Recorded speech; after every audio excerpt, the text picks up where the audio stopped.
Welcome to Facts Radio, your journey through history begins here. In this episode, we explore the Black Death, Europe's deadly pandemic, a cataclysm that crept out of the east on flea-ridden rats, galloped along trade routes, and slammed into an unsuspecting continent. What followed was not merely an outbreak, but a hemorrhage of civilization itself, cities muted by mass graves, faith shaken by skies that refused to answer prayers, and the stench of sweet poppies wilting in abandoned fields. We will trace the microbe's stealthy journey, feel the tremor of every cough in crowded Venetian alleyways, and stand beside a Florentine poet as he watches the world turn black.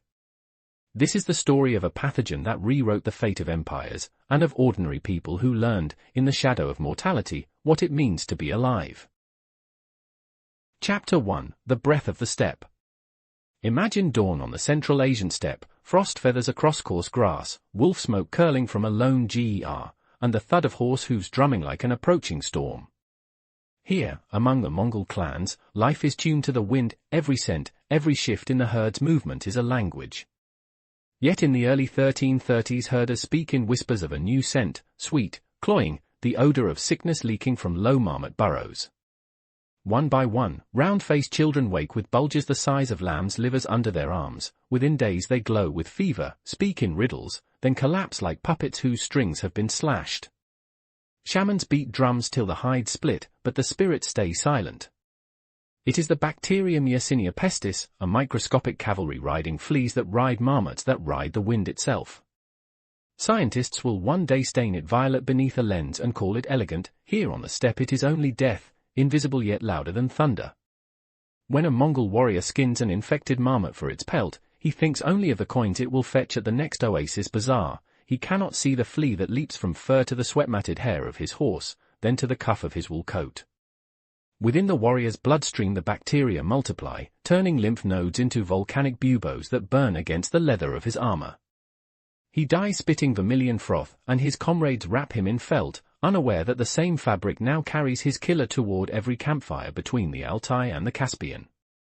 Trade is the artery of the medieval world, and plague is about to board its caravans.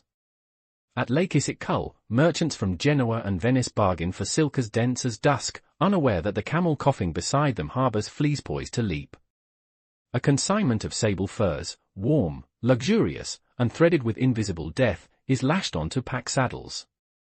Months later, when the bales are unloaded beneath the stone arches of Kaffa on the Crimean Peninsula, the fleas scurry into dark warehouse corners where European rats wait like eager spies. The Black Sea port becomes a conspirator, its warehouses humming with the scratch of tiny claws and the soft thud of bodies falling in nearby taverns. By 1346, siege engines line the hills outside Kaffa. The Mongol Yoni Beg's army hurls not only stones but also cadavers, plague victims catapulted over the walls in a grotesque biological barrage. Imagine the horror of Genoa's defenders as a corpse thuds onto the battlements, fluid seeping between the stones like dark prophecy. It is the first recorded act of germ warfare, and it succeeds beyond any commander's nightmare. The defenders flee to their galleys, praying to saints whose names they can barely remember, and set sail for the Mediterranean horizon. Behind them, Kaffa festers, the head of them, Europe sleeps in blissful ignorance, its ports wide open, its rats hungry. Yet even before the galleys arrive, the continent is ripe. A century of mild winters has swollen the rat population, wooden cities teem with black-furred ratus that nest inside granaries, cathedral attics, and the straw mattresses of peasants. Fleas aboard these rodents carry the same strain that rode the steppe wind. Picture a harbor at twilight, ropes creak, gulls wheel overhead, and a single rat slithers from mooring line to wharf, its fur glistening with sea spray. It vanishes into a warehouse stacked with bolts of silk bound for Paris. Somewhere inside, a flea abandons the cooling bloodstream of its rodent host and waits, quivering, for the warmer pulse of a human. The stage is set, the actors unaware. In Avignon, Pope Clement VI dines on spiced pears while petitioners beg for relief from 1,000 mundane ills. In London, wool merchants toast the prosperity of Edward III's reign. In the Rhine Valley, a nun copies psalms in indigo ink, pausing to admire the gold leaf she will never afford for her own chapel. None of them sense the microscopic tide rising beneath their feet. History holds its breath, soon it will exhale a gale that smells of lavender, failing to mask the stink of mortality.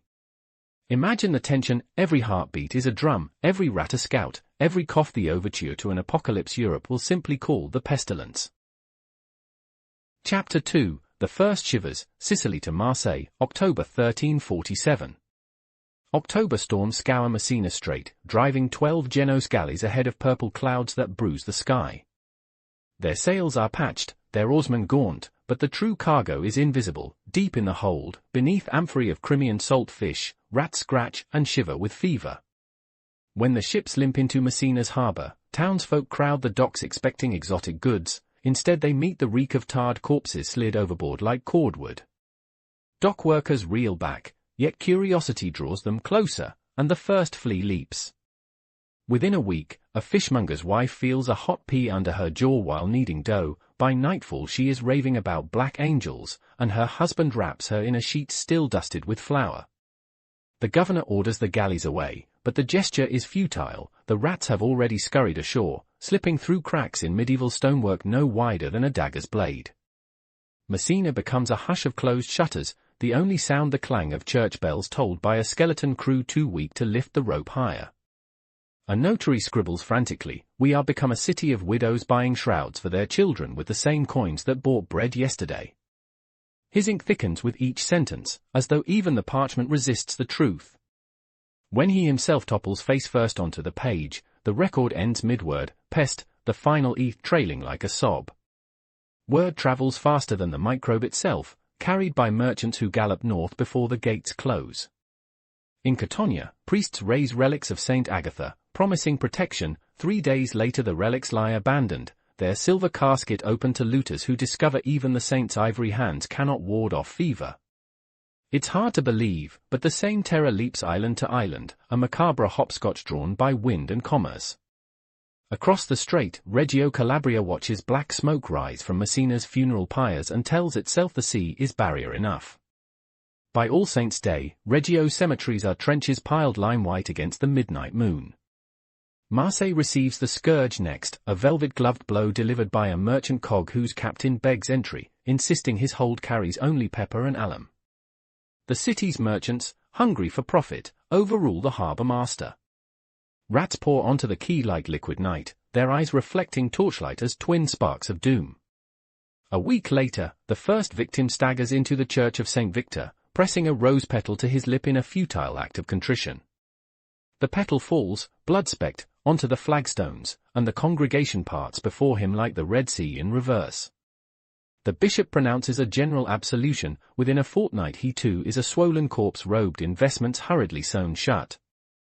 Chronicles speak of the speed of a crossbow bolt, but that is a medieval boast. The plague is swifter.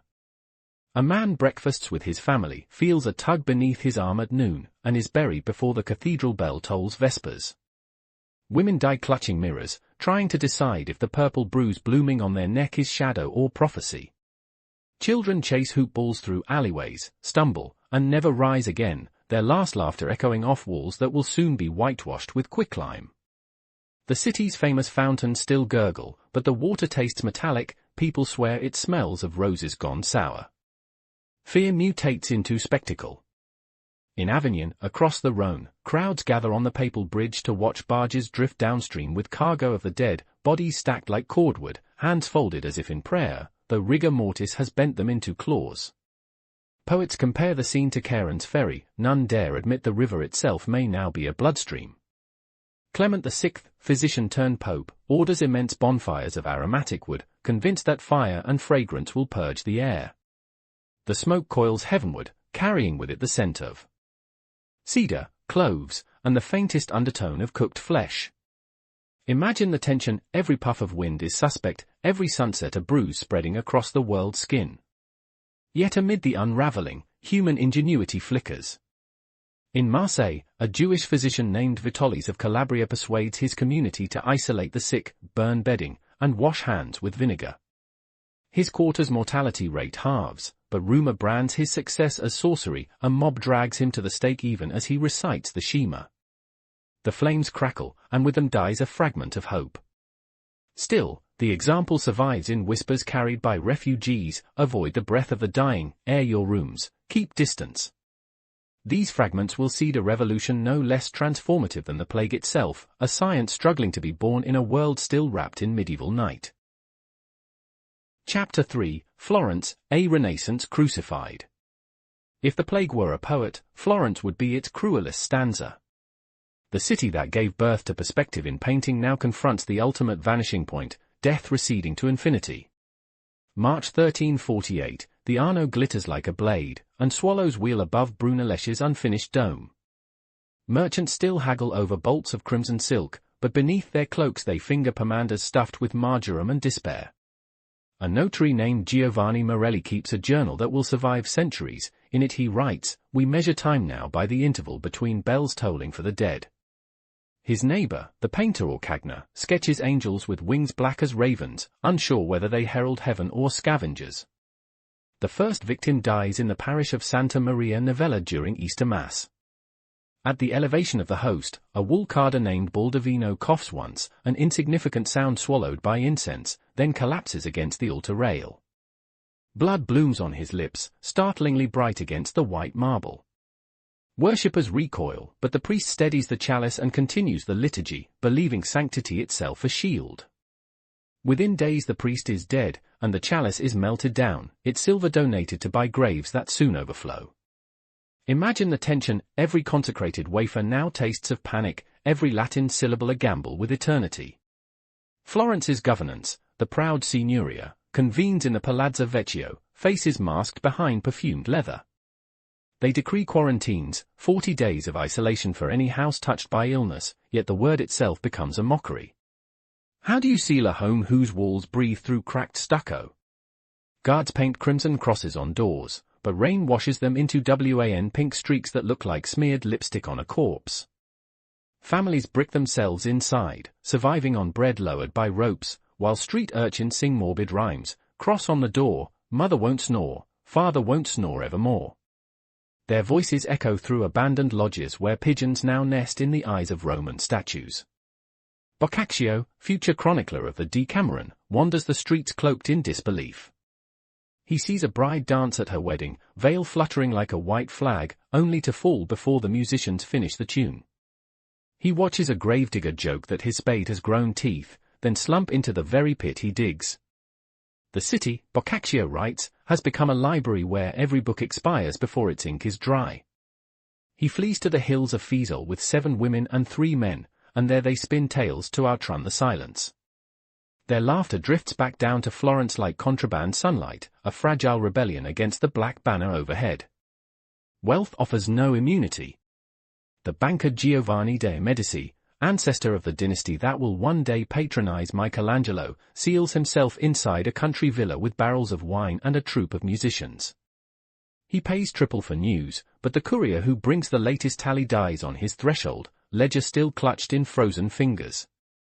Giovanni opens the book. The city has lost 3/4 of its souls. He orders the musicians to play louder, as if notes could plug the holes in the sky. That night he dreams of golden florins melting into pus. When he wakes, a bubo throbs beneath his own arm like a second heart. He dies unattended, and peasants strip his silks before the body cools. Yet within the crucible, alchemy stirs. A woman named Mona Tessa, whose children perish in successive dawns, drags their mattresses into the street and burns them in a pyre so bright it singes the neighbor's ivy. She scrubs the stone floor with lye until her fingernails peel, then hangs bunches of rosemary to dry in every window. She survives, and neighbors whisper she has bargained with the devil. In truth she has bargained with observation, cleanliness, ventilation, solitude. Her house becomes a pocket of immunity, a lesson scribbled in invisible ink on parchment of survival. Centuries later, epidemiologists will call it ring sanitation, but for now it is only the stubbornness of grief translated into ritual. By autumn, Florence is a skeletal choir, empty pews echo Gregorian chant sung by a single boy whose voice cracks like drought-stricken earth. Fields beyond the city walls go unharvested, grapes wither into raisins on the vine, and wild boars root through vegetable gardens once tended by poets. The price of labor skyrockets. A plowman now demands wages equal to a knight's ransom, seeding social upheaval that will outlive the plague itself. Imagine the irony: death enfranchises the living. A maid named Lisa, sole survivor of her household, walks into the notary's office and claims her dead employer's house, citing a labor shortage no statute foresaw. The quill trembles as the clerk records the transfer of property to a woman whose signature is a simple cross. History pivots on such small rebellions. As winter tightens its fist, snow falls on mass graves so vast that later cartographers will mistake them for natural depressions. The Arno freezes thick enough for children to skate across, their laughter brittle as icicles. Under the ice, fish nibble at faces that will never see spring. Yet on the last day of the year, a painter, once apprenticed to Giotto, climbs the cathedral's scaffold and applies a single stroke of ultramarine to a fresco of heaven. The pigment glows against plaster like a promise that color, too, is contagious. He descends, coughing only from the cold, and no one knows that his brushstroke is the first heartbeat of a renaissance that will rise from the ashes of this Calvary.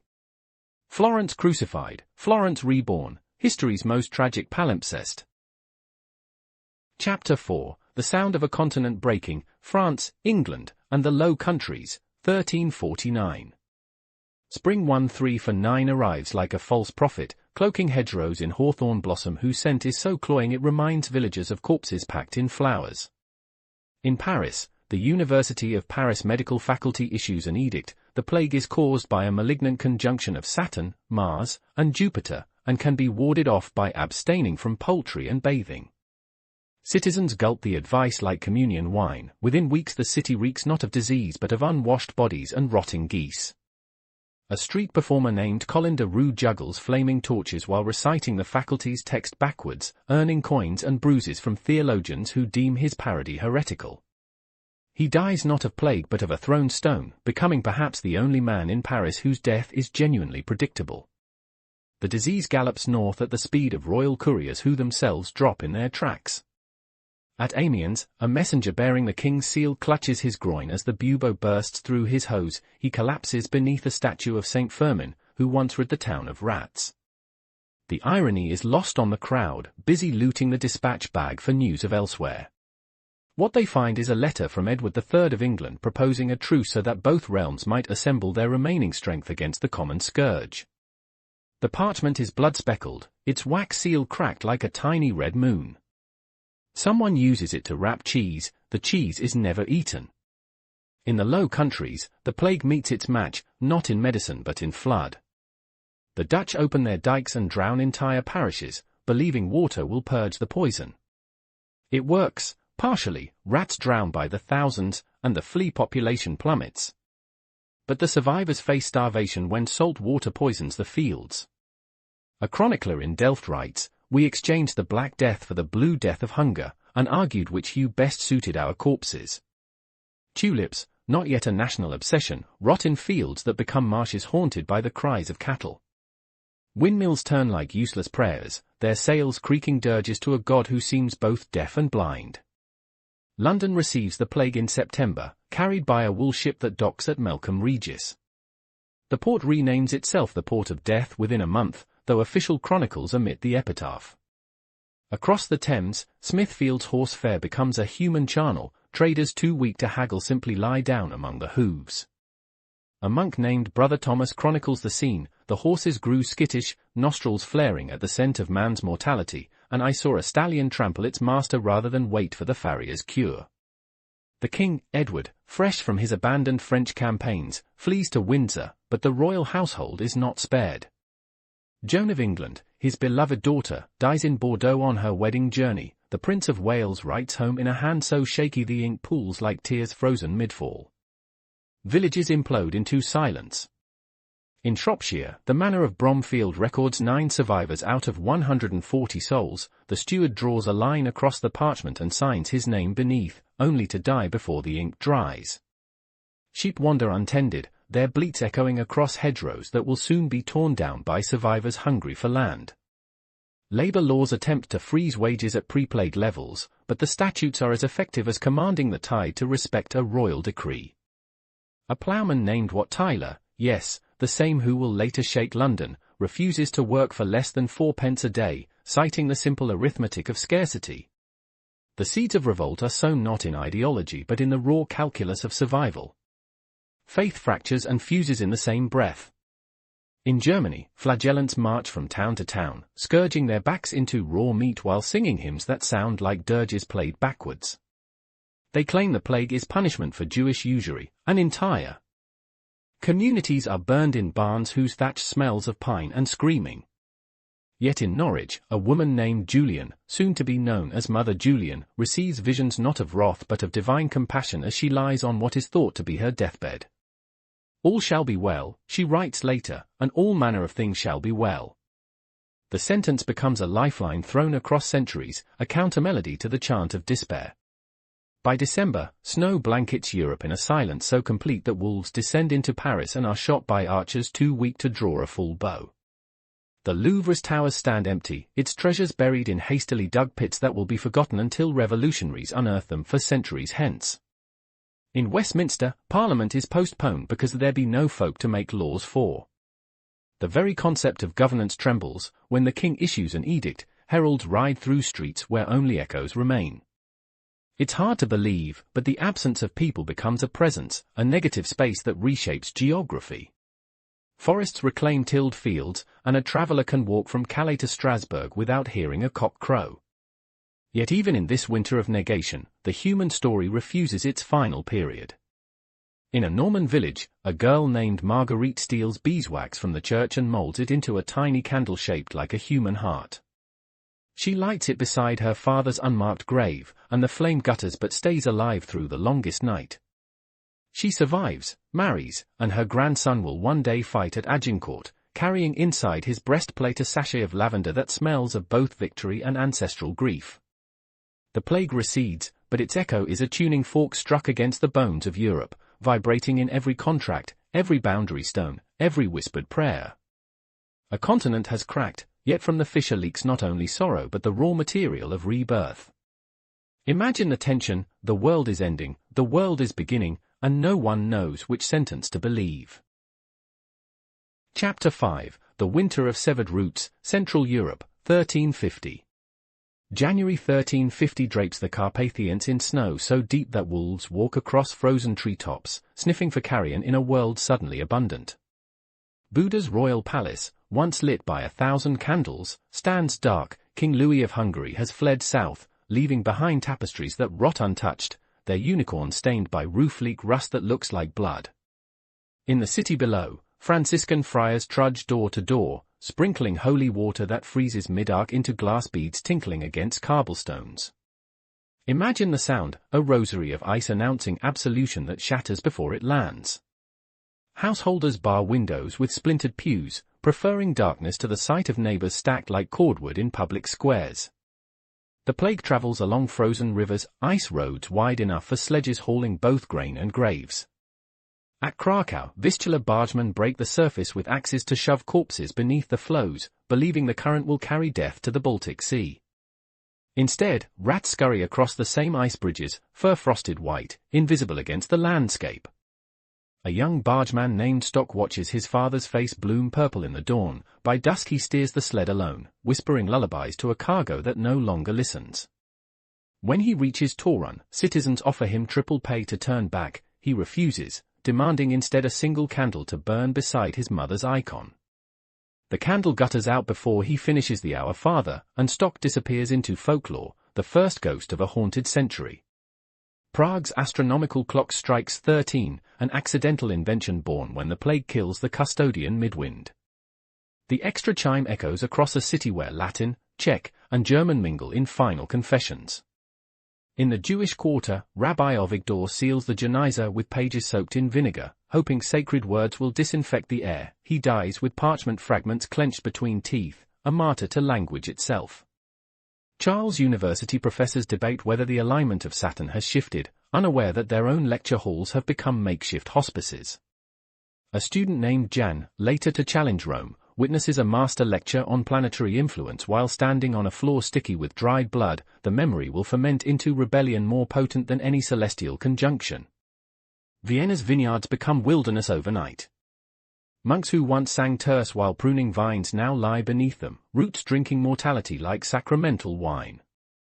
A vintner's daughter, Anna, returns from burying her brothers and prunes a single vine by moonlight, her knife blade flashing like a comet. The next spring that vine alone blossoms, white petals stark against blackened stems. Locals call it the Lazarus grape. Centuries later, a descendant will ferment it into a Riesling served at the Congress of Vienna, diplomats toasting peace with the resilience of grief. Imagine the symmetry: plague prunes Europe, and a woman's solitary defiance grafts tomorrow onto severed roots. In the Alps, avalanches perform last rites. Villages already halved by disease vanish beneath snow that reflects the aurora, green and violet streamers like celestial bruises. Survivors tunnel out, faces burned by sun glaring off white silence.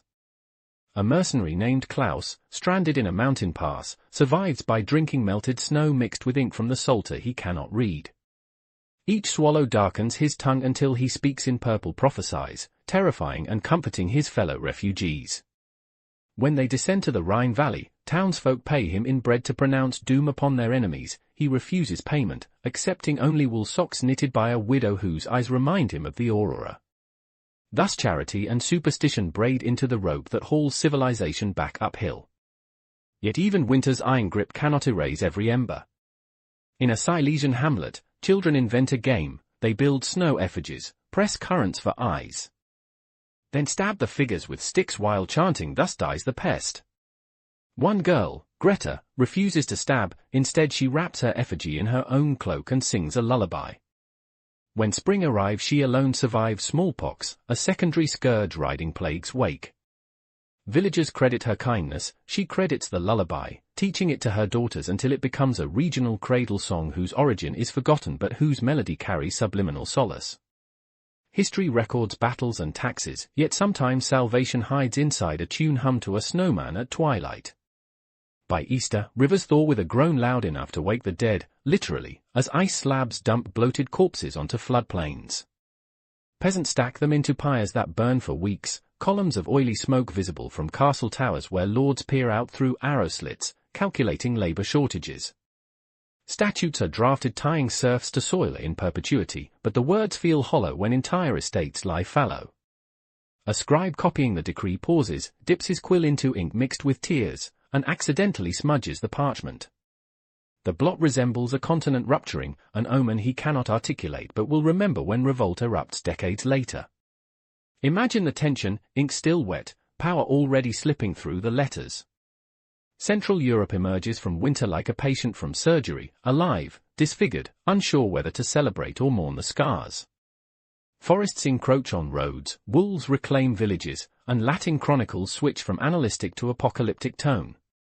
Yet within the silence, new roots probe downward, rye grasses whose seeds arrived in fodder for plague horses, dialects simplified by refugee mingling, marriage contracts rewritten in vernacular because too few notaries remain to uphold Latin formulae.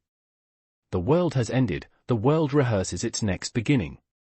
A Bavarian priest lifts the host at Pentecost, sunlight shafting through colored glass to ignite dust motes above the chalice, and for a heartbeat the congregation sees not transubstantiation but transfiguration, ordinary matter glowing with impossible promise.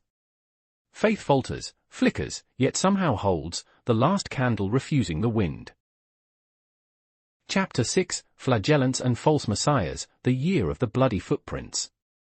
Spring 1351 unleashes a drumbeat of bare feet across the Rhine plain, thousands of flagellants marching in perfect rhythm, white robes soon striped crimson, chanting hymns half-learned, half-invented in the delirium of survival. They believe the plague paused for Lent only to test humanity's repentance. Their lashes are love letters to an angry God.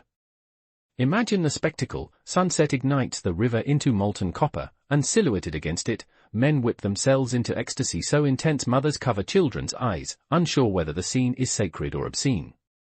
Merchant wives toss silver coins into the procession, buying both blessing and spectacle, their faces veiled against the spray of blood that carries the faint salt of the sea, proof that even inland, everything is connected.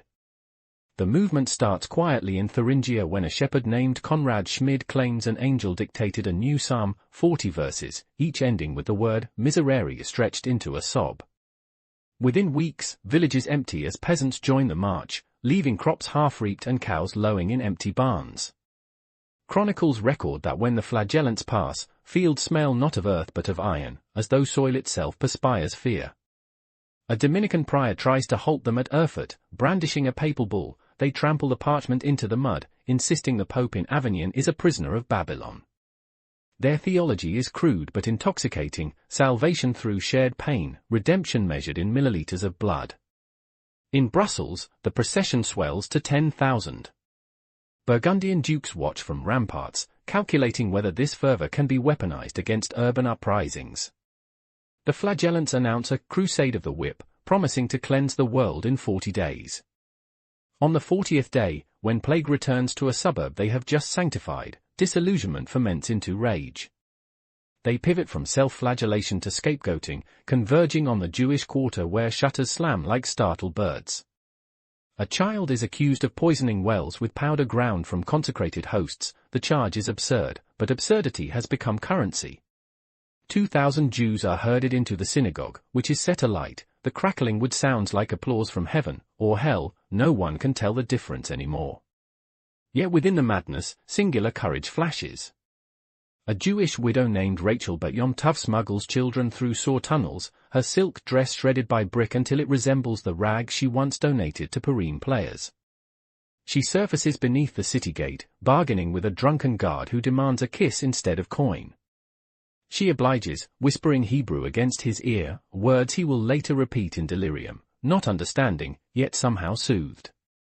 12 children survive to reach Antwerp, where they forget their mother tongue but remember the lullaby she hummed, a melody that reappears in Flemish carols 2 centuries hence.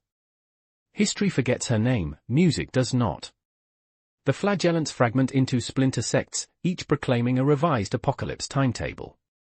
One group bans speech entirely, communicating through gestures that look like slow-motion drowning. Another insists on perpetual motion, sleeping while walking propped between 2 companions.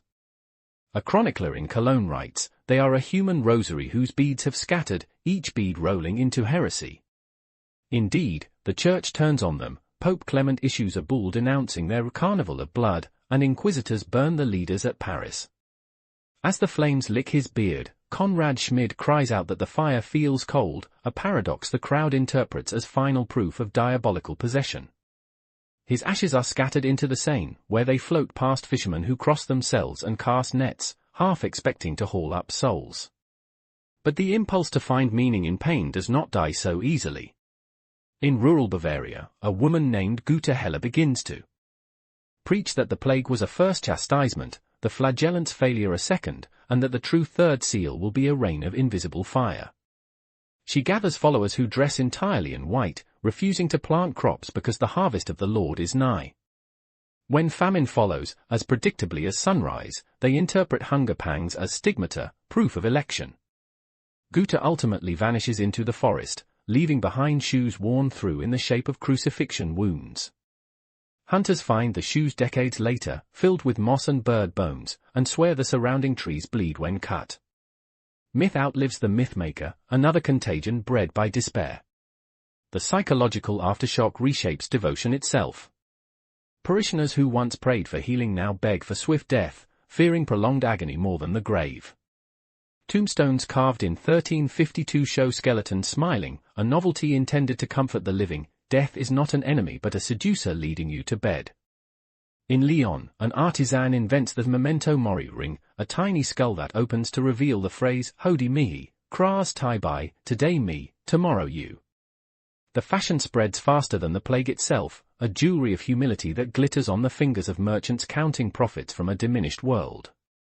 Imagine the intimacy, every handshake becomes a memento, every embrace a reminder that flesh is only on loan. By autumn, the flagellant tide recedes, leaving behind muddy fields imprinted with the ghost of bloody footprints. Authorities outlaw gatherings larger than 20, but nighttime hills still flicker with torchlight as remnants meet in secret. A boy named Heinrich, who followed the procession at age 12, keeps the whip under his straw mattress, stroking the knotted leather whenever guilt gnaws, proof that revolutions, even spiritual ones, fossilize into private neuroses. He will teach his sons that salvation requires pain, a lesson that mutates across centuries into folk remedies like bloodletting for fevers, or wars fought under banners of purification. The Black Death ends, but its metaphysics lodge like splinters under skin, waiting for the next crisis to inflame. Imagine the legacy: every future pogrom, every crusade, every cry to purge society for the greater good echoes with the faint swish of a whip-slicing winter air. Chapter 7: The Children of the Empty Fields, Demographic Winter and Social Spring. The first census of the new age reads like an epitaph. England's Domesday Book updated in 1354 records a population halved, some manners erased by the simple notation waste. Historians will debate numbers for centuries, but to a shepherd gazing across Yorkshire dales, the math is visceral: more skylark than human, more thistle than plough. Fields once striped by communal strips now blur into meadow, poppies sowing red scars where wheat should wave. It's hard to believe, but silence becomes a sound, wind uninterrupted by voices, scythes, or church bells cracked mid-peal. Villages become archaeological before they are even abandoned, pots left simmering on hearths whose coals still warm the paws of wandering cats. Labour, suddenly gold, demands its own ransom. A reeve in Norfolk offers a ploughman 2 shillings a day plus a piglet. The ploughman laughs, spits, and counters with 4 shillings, a cottage, and freedom from Harriet. Bargaining ends only when the reeve tears the rent roll in half, the parchment ripping like dry skin. Similar scenes ripple from Castile to Silesia, serfs walking away from lords who once dictated the length of their shadows. A Bavarian ordinance of 1355 forbids peasants to wear silks or fur linings, attempting to free social mobility through wardrobe. The law is ignored so universally that tailors specialize in hidden linings, stitching rebellion inside every seam. Fashion becomes conspiracy, a velvet revolution quite literally. Women, especially, discover leverage. With men decimated, widows inherit farms, workshops, even guild memberships. In Ghent, Clara van der Veer takes over her husband's cloth loom, then bids on city contracts previously reserved for men. When the Weavers' Guild protests, she threatens to relocate to Bruges, taking her 20 apprentices, and their dowry ambitions, with her. The guild capitulates, and Clara's initials are carved into the cathedral's donor frieze, a small cipher that future historians mistake for a nobleman's. Imagine the ripple: daughters watching mothers sign contracts learn to read, then to write, then to imagine worlds beyond marriage. Literacy climbs like ivy on a ruin, slow but irreversible. Urban planning mutates overnight. Florence, desperate to repopulate, offers newcomers citizenship after only 2 years, tax exemptions, and the right to bear arms, privileges once hoarded by ancient families. Bologna goes further, declaring that any prostitute who establishes residence may operate a brothel free of municipal tax for a decade, the city fathers reasoning that desire, too, is a demographic strategy. Venice recruits Dalmatian sailors, Greek glassmakers, even Muslim physicians, weaving diversity into the very fabric of the Republic. The word quarantine enters every European tongue, but so does opportunity, its sibilant seductive as coins sliding across a counting table. Children born between 1348 and 1352 inherit a landscape both spacious and haunted. Playgrounds are former cemeteries, lullabies are dirges hummed by grandmothers who survived on turnips and bile. A boy named Peter, growing up in a Sussex village, learns to count by matching stones to graves, then realizes he has more stones than friends. When he migrates to London at 15, the city feels claustrophobic yet electric, its narrowed alleys thrumming with languages he cannot name. He becomes a link in what historians call the Great Compression, peasants morphing into artisans, artisans into merchants, the social elevator groaning under its own novelty. Peter will die owning 3 houses and a surname, Brickenden, taken from the trade that built his fortune. His descendants will forget the plague, but their upward gaze, their refusal to stay put, is a genetic memory of empty fields whispering, move. Landowners scramble to preserve income. Some convert arable to pasture, trading uncertain grain prices for the steady demand of wool. England's enclosure movement germinates here, hedges replacing open fields, private supplanting communal. A dispossessed ploughman named Jack Carter travels to Kent, joins other landless men, and pens letters sealed with wax the colour of dried blood, the first tremors of what will become Wat Tyler's revolt. The irony, plague kills lords and laborers alike, yet its aftermath sharpens class warfare. A poem circulated in 1370 laments, the sheep eat men, though grass they eat, the wolf wears wool, the shepherd's dead. The rhyme scheme is crude, but the sentiment is durable, an anthem for every future rebellion against economic displacement. Science, too, feels the demographic breeze. At Montpellier, medical faculty admit 10 times more students to replace physicians lost. Among them is Guy de Chauliac, who will later chronicle treatments and coin the term anatomy.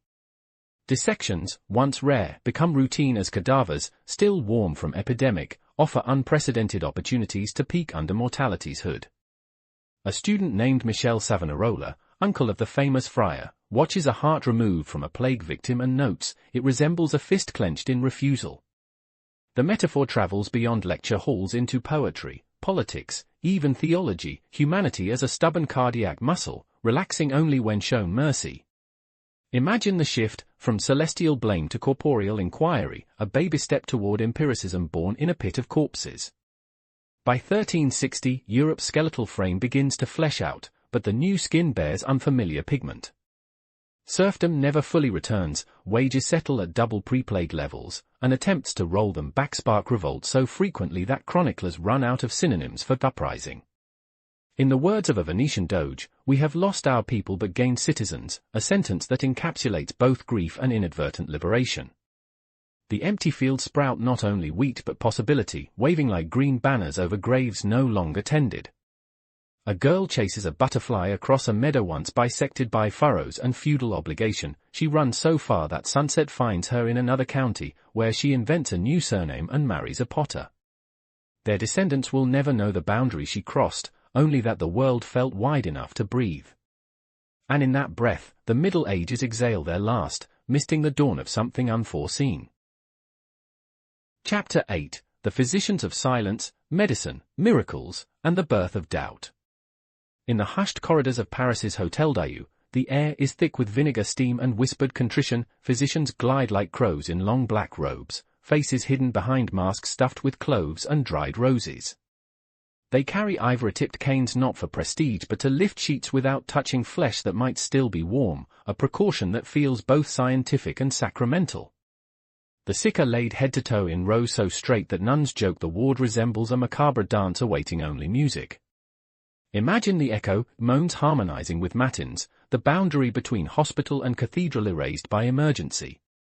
It's here that the word contagion sheds its Latin skin and becomes a visceral terror you can smell. Standard treatment is a cocktail of astrology, bloodletting, and prayer, an unholy trinity that fails so spectacularly that survival feels like heresy. Physicians consult star charts drawn for the hour of the patient's first cough, then slice open veins to release corrupted humors, watching crimson spiral into bowls that glow like rubies in candlelight. When the patient dies, they blame planetary misalignment. When the patient lives, they claim divine endorsement, never considering that the body might heal itself. A doctor named Jean de Bourgogne writes a treatise recommending puncturing buboes with feathers of unmated swans, reasoning that purity draws out poison. The feathers sell for more than gold, and swans disappear from Parisian rivers so completely that future generations assume France never hosted them. Sometimes hope is just another extinction event. Yet observation, like weed through flagstone, cracks the orthodox facade. At Montpellier, a lone practitioner named Jacques d'Agremont notices that nurses who wash hands in wine and keep windows open survive at higher rates. He dares to suggest that air itself carries invisible worms, a theory mocked by faculty who insist disease is divine displeasure wrapped in stardust. Jacques quietly burns his lecture notes and distributes a pamphlet written in vernacular Occitan so that even laundresses might read it.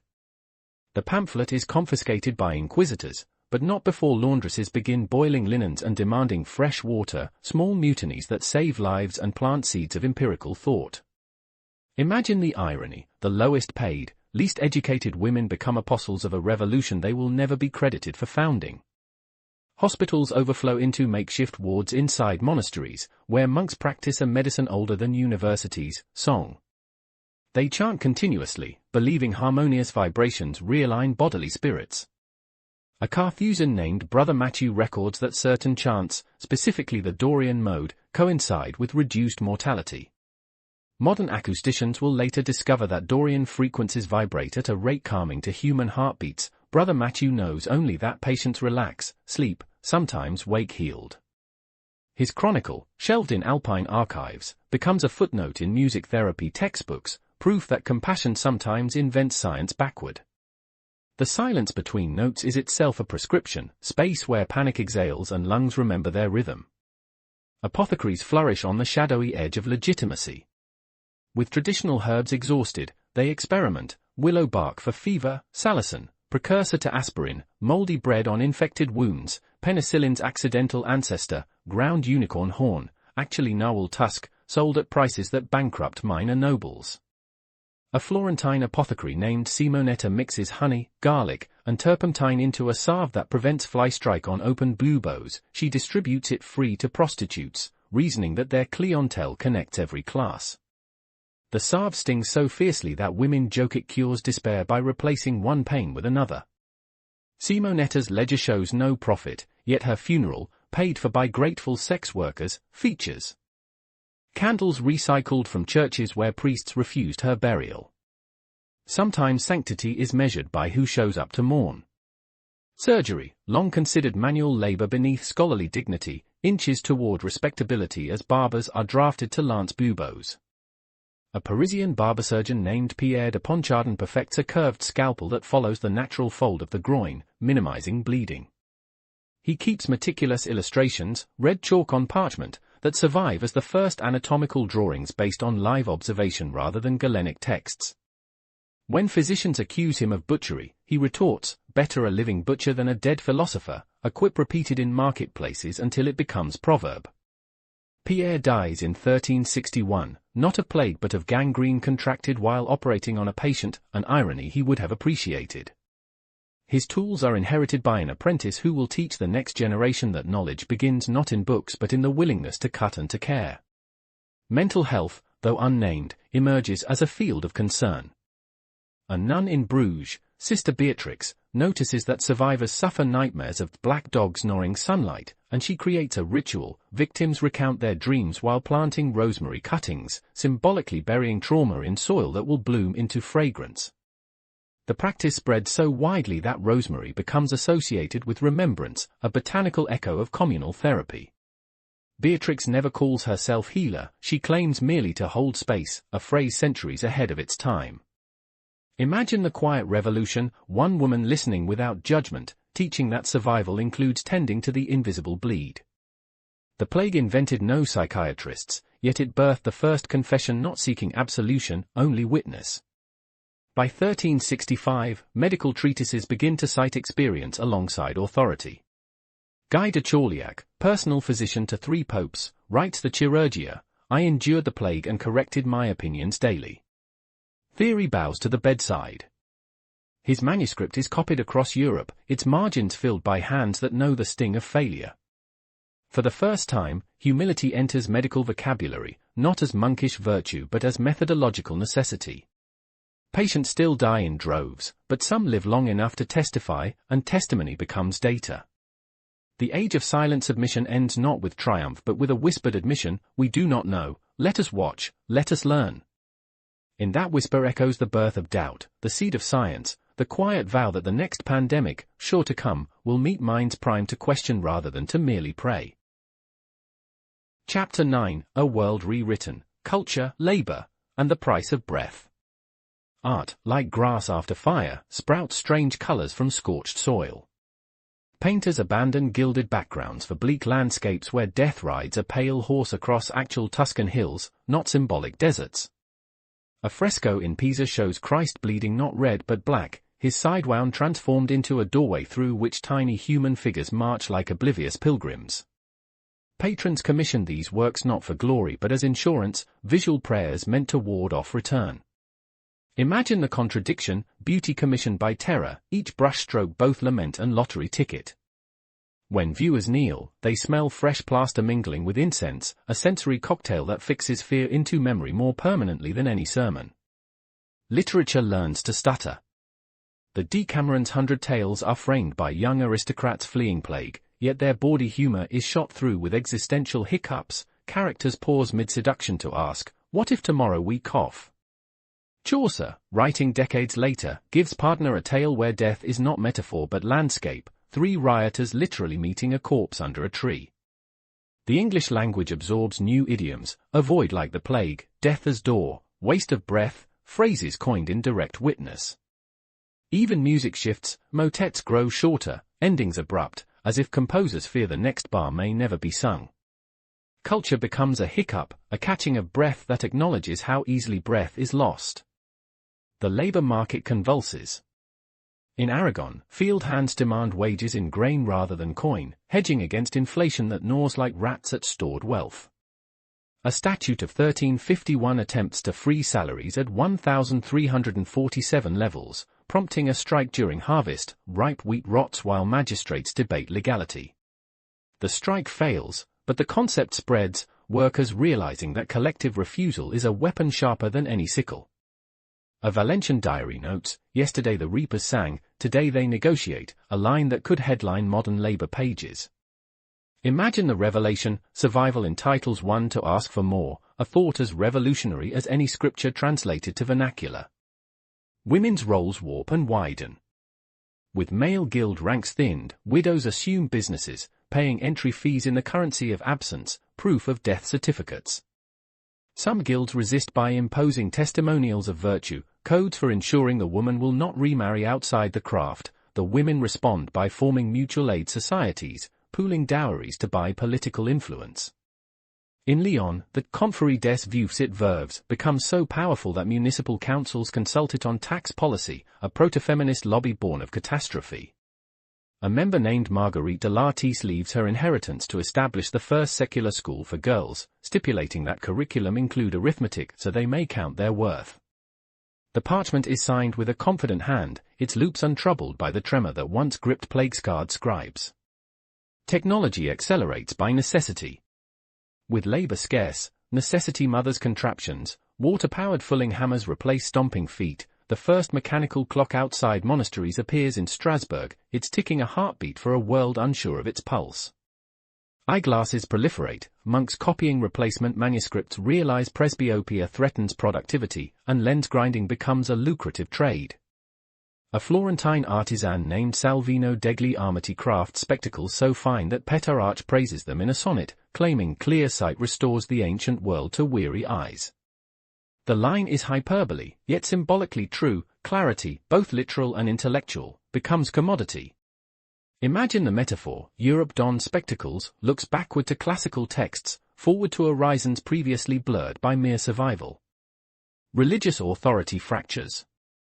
The failure of prayer to halt plague spawns private piety, household shrines.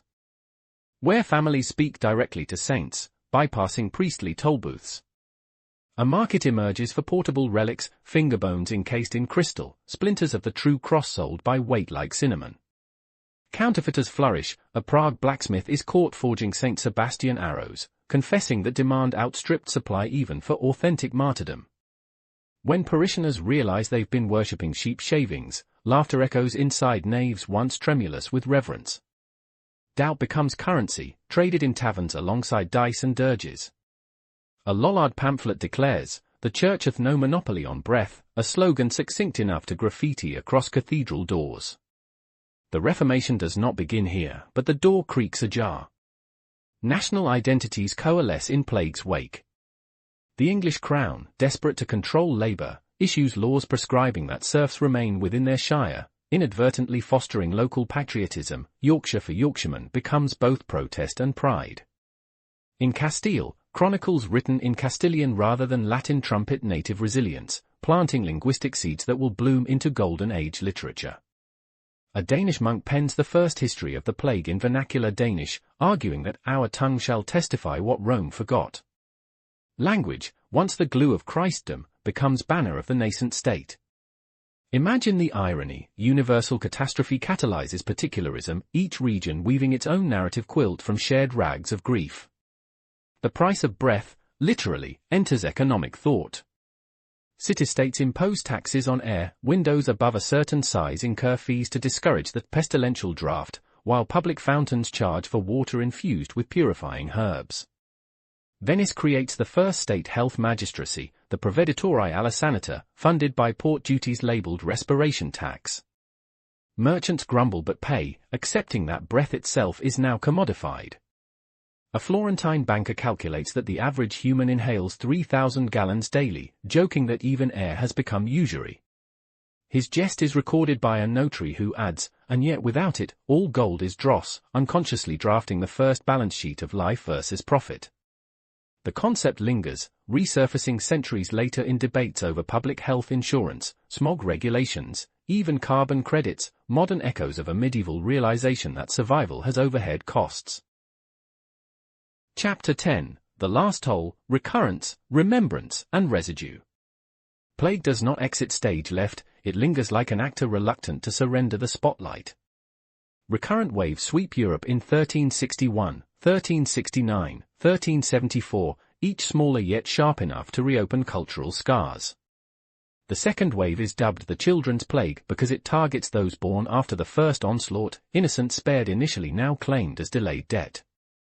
Parents greet every childhood cough with tremor passed down like heirloom silver. A mother in Brabant stitches tiny bells into her toddler's collars, telling them, ring so angels know where to find you, though everyone knows the sound is for earthly tracking when fever steals speech. Imagine the lullaby, metallic tinkle mingling with lullabies, a soundtrack to innocence under siege. Memory crystallizes into ritual.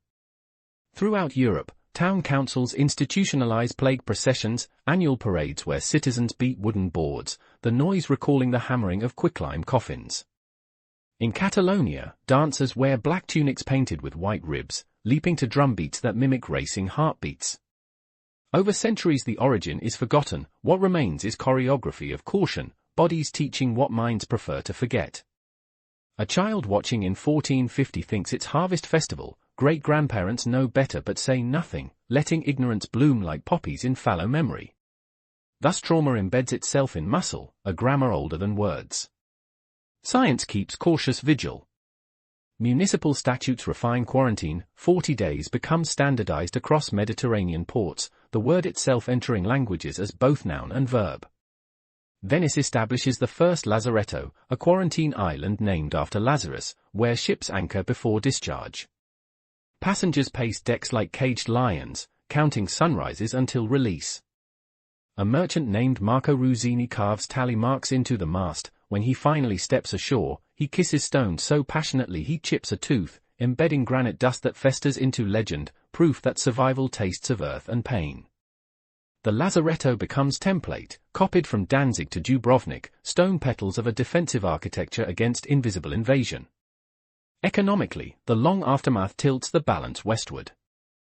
With eastern trade routes suspected of contagion, Iberian monarchs invest in Atlantic exploration, dreaming of saltwater moats too wide for rats. A Genos navigator named Christopher Columbus grows up hearing that the ocean offers clean wind, free of oriental miasma, a slogan that dovetails nicely with crusading zeal and profit. The caravel, light and fast, evolves from plague-era need to outrun rumor as much as rival fleets. Imagine the butterfly effect, bacilli pushing wind into canvas, driving Europe toward continents it does not yet know exist. Every voyage of discovery carries, tucked inside its hold, the unspoken motto, anywhere but here. Artistic memory turns macabre.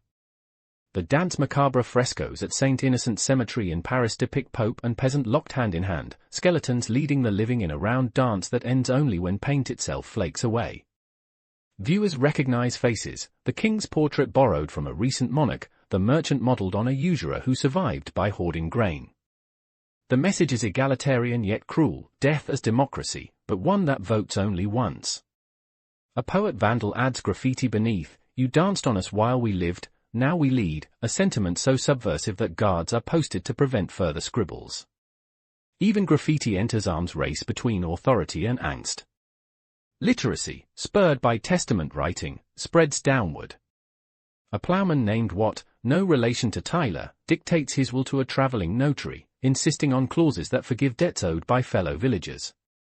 The document survives, its ink faded to sepia compassion, proof that catastrophe can enlarge the heart as well as hollow it. Wills grow creative, widows leave funds for bridges. So future masses cross faster than plague, merchants endow lectures on causes natural not celestial.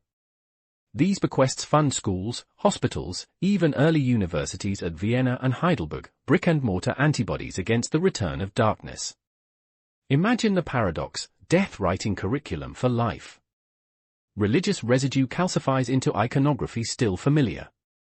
Saint Sebastian, transfixed by arrows yet living, becomes plague patron, his tormented body reimagined as stand-in for diseased communities that survive penetration. Churches commission statues where arrows multiply like quills until Sebastian resembles a metallic porcupine, pain aestheticized into protection. Pilgrims touch the arrows praying for swift piercing, swift release, a theology that equates endurance with salvation. Centuries later, AIDS activists will repurpose Sebastian as symbol of resilient suffering, proving that icons, like viruses, mutate to inhabit new hosts. Memory is less archive than algorithm, recoding itself for relevance. Gradually, the memory fades but does not vanish, it sublimates into language, gesture, superstition.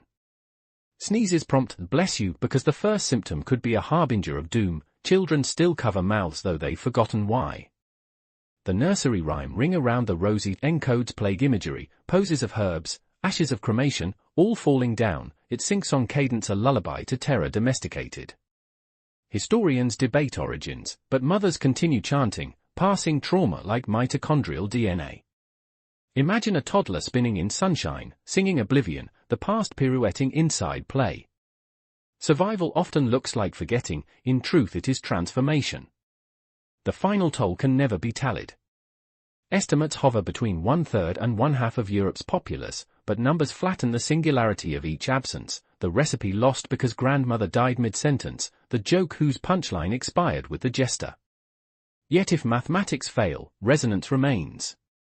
Every push for public health, every quarantine regulation, every international cooperation in face of pandemic carries ghostly watermark of the 14th century. The next time a city closes schools, the next time masks bloom on faces like strange petals, listen closely, beneath the sirens you may hear a faint wooden clack, plague procession boards beating time, reminding us that breath is communal, that my exhalation becomes your inhalation, that we share more than air, we share responsibility. Closing summary. We have walked across continents of sorrow, sailed seas of uncertainty, listened to the footfalls of flagellants and the lullabies of children who planted rosemary atop buried grief. We have seen cities hush, fields revert to wilderness, and from that wilderness watched new seedlings, of labor rights, of empirical doubt, of shared humanity, push green shoots through soil watered by tears. The Black Death did not merely kill, it revealed. It showed that society is a lung. When one lobe collapses, the other must labor harder, yet breath can still circulate if we allow it room. It taught that wealth is meaningless without workers, that faith untested is merely habit, that knowledge begins the moment we admit the magnitude of our ignorance. We carry its legacy in every public health measure, every social safety net, every whispered "bless you" that acknowledges our fragile aerosol of existence. We inherit both the trauma and the resilience, the tendency to scapegoat, yes, but also the capacity to innovate, the impulse to isolate, yet also the instinct to care. The plague's greatest gift may be its cruelest lesson, that we are bound by breath, that my survival is braided into yours, that walls cannot be high enough to keep out either pathogens or pity. When we stand before mass graves, we stand before mirrors. When we count the dead, we are counting possibilities that never unfolded, songs never sung, inventions never sketched. Remember the bargeman who ferried corpses beneath ice, the nun who planted rosemary for remembrance, the painter who applied a single stroke of ultramarine to a heaven still under construction. Their choices remind us that hope is not naive, it is tactical, a deliberate act in the face of statistical despair. They teach us that civilization is not marble but membrane, thin, permeable, requiring constant regeneration. We honor them not with melancholy nostalgia but with vigilance. When the next crisis arrives, and it will, we must meet it with both science and solidarity, with data and with lullabies, with the humility to learn and the courage to change. So let us breathe deeply, consciously, gratefully. Let us measure our policies by how well they protect the most vulnerable airway. Let us count our wealth not merely in coin but in the number of hands we are willing to hold across the distance of uncertainty. The Black Death is not a distant shadow, it is a mirror held up to every age that forgets the communal nature of breath. In its reflection we see our potential for both cruelty and kindness, for both panic and poetry. May we choose the poetry, may we choose the kindness, may we choose the long view that sees survival not as individual triumph but as shared masterpiece. As this narrative closes, let the echo you carry be not one of despair but of determination, to build bridges stronger than any quarantine wall, to cultivate gardens of knowledge that outlast the wilderness of fear, to teach our children that the past is not a grave but a seed. For in the end, the true antidote to plague, whether microbial or metaphorical, is the stubborn, luminous belief that tomorrow can be fairer than yesterday, if we are brave enough to tend to one another. May we remember the price of breath, and may we pay it forward with compassion, curiosity, and unyielding hope for peace. Thank you for joining us on this journey through history. If you made it this far, you're the reason we keep going. Please subscribe and help us continue sharing these stories with the world.